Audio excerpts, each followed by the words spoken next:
Un pequeño papel verde. Quien lo recibía debía presentarse en un gimnasio para aclarar su situación. Pero lo que ocurrió después cambió para siempre la vida de miles de personas. París, 14 de mayo de 1941. Por orden de las autoridades alemanas, la policía francesa arrestó a unos 3.800 hombres judíos y los deportó a campos. Más de 3.000 nunca regresaron. Hoy una exposición en la Embajada de Francia en Berlín conmemora esta primera gran redada en la Francia ocupada.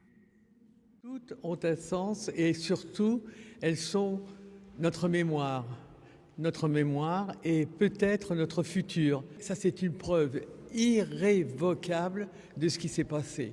J'avais 6 ans, j'ai vu mon père pour l'avant-dernière fois et je suis très heureuse d'être encore d'un certain âge et de pouvoir parler de ce qui s'est passé. La exposición reúne 98 fotografías que durante décadas se consideraron perdidas y que fueron redescubiertas en 2020. Detrás de la cámara estaba Harry Kroner, un fotógrafo berlinés que también era de origen judío. Irónicamente, fue Theodor Dannecker, un oficial de las SS, quien le encargó documentar la redada. Was wir als Claims-Konferenz möchten, ist zu sagen, dass die Erinnerung ein ganz wesentlicher Bestandteil ist für das heutige soziale, gesellschaftliche Leben. Und was wir hier heute sehen, sind Beginne, die es auch damals gegeben hat. Und deswegen möchten wir sagen, dass die Erinnerung nicht etwas ist, was nur in der Vergangenheit ist, sondern uns auch heute konkret betrifft.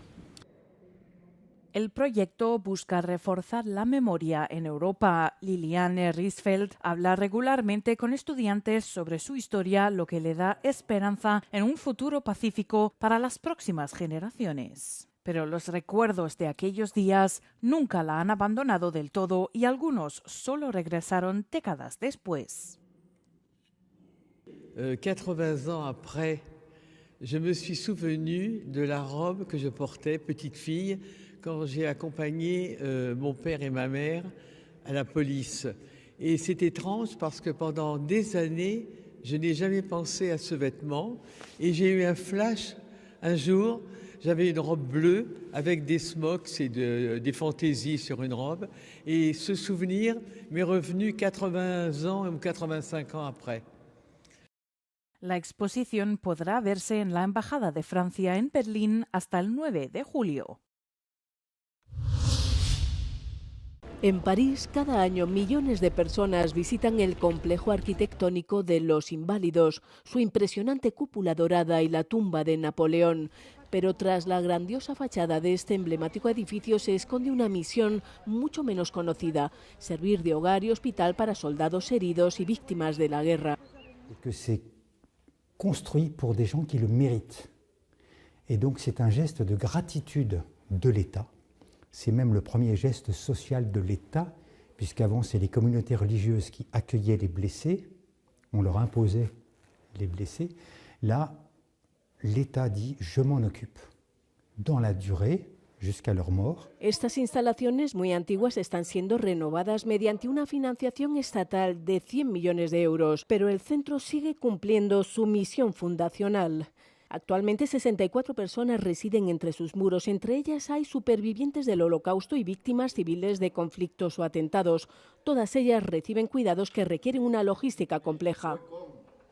Ça nous permet aussi de continuer la rééduque pour être mieux des années qui viennent. C'est une reconnaissance pour nous, des soldats et des anciens.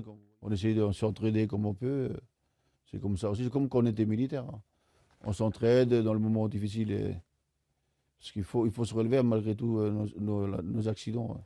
Los Inválidos funciona ahora como un hospital especializado en discapacidades graves, con experiencia en prótesis y rehabilitación. La institución lleva a cabo investigaciones destinadas a mejorar la movilidad de las personas amputadas y en sillas de ruedas, lo que ha permitido además atender a algunos supervivientes de los atentados del Bataclan. Chaque conflit a sa propre signature et aucune n'en efface jamais une précédente. En 1914 sont apparues les gueules cassées. Auparavant, elles existaient déjà, simplement elles ne survivaient pas. Pendant le second conflit mondial, les blessés médulaires, paraplégiques et tétraplégiques ont commencé à survivre. Pendant les conflits récents au Moyen-Orient, Irak, Afghanistan, sont apparues des amputations multiples à un niveau qu'on n'avait jamais vu auparavant. Et la signature actuelle, c'est la blessure psychique. Fiel a su misión, la institución de los inválidos sigue abierta ante cualquier situación que afecte a los soldados franceses desplegados en el mundo. Más de 60 años después de la excavación del Jardín de los Fugitivos, los investigadores han hecho un nuevo descubrimiento extraordinario en Pompeya. En el famoso yacimiento de Campania se ha revelado la identidad de una de las víctimas de la poderosa erupción del Vesubio en el año 79 después de Cristo, que arrasó esa ciudad romana, así como la cercana de Herculano. La víctima era un médico que se vio sorprendido por la lava y ha sido identificado gracias a los instrumentos médicos que llevaba consigo en su vida. Vicino a una delle vittime, un calco, è stato trovato un oggetto che poco si capiva, abbiamo fatto un attacco e quindi capito in questo modo che era probabilmente un medico che portava con sé una piccola lastra di ardesia, degli strumenti chirurgici, dei bisturi, tutto all'interno di un contenitore in materiale organico di cui vediamo qui il calco. El uso de tecnologías de diagnóstico avanzadas, incluyendo escáneres asistidos por IA y reconstrucciones tridimensionales, ha permitido analizar el contenido del molde sin comprometer su integridad.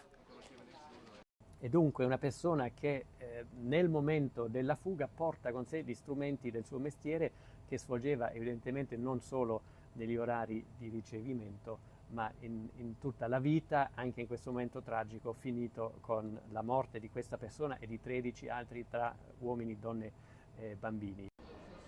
La investigación es el resultado de un trabajo interdisciplinar que, gracias a la colaboración de arqueólogos, conservadores y docenas de expertos, ha revelado no solo un objeto, sino los detalles de esta vida truncada.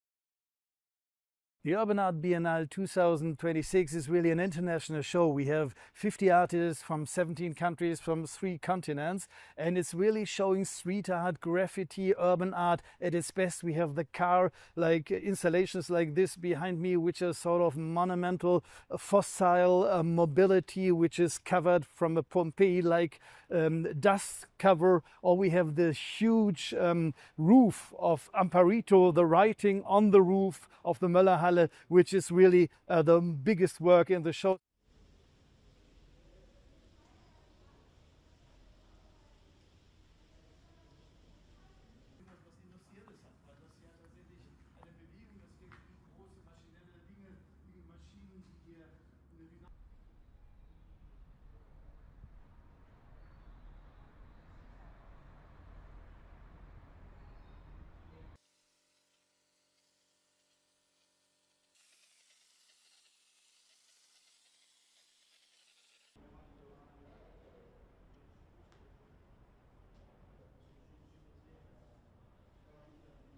I think that it's so dusty and it's so old, but it's beautiful. You know, there's beauty in decay, and I think what I've done makes you kind of just perceive it in a bit of a different way.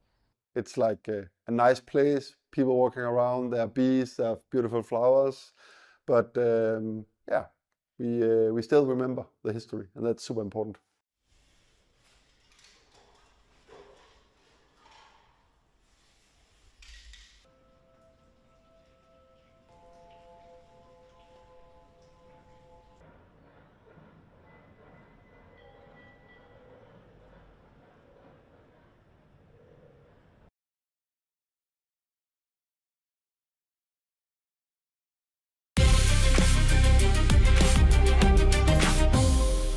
Welcome to Euronews fact-checking show, The Cube. What if the European Union restricted VPNs? That question has been circulating widely on social media in recent weeks, with some users warning what they described as a serious threat to digital freedom. But the controversy is largely based on a misunderstanding.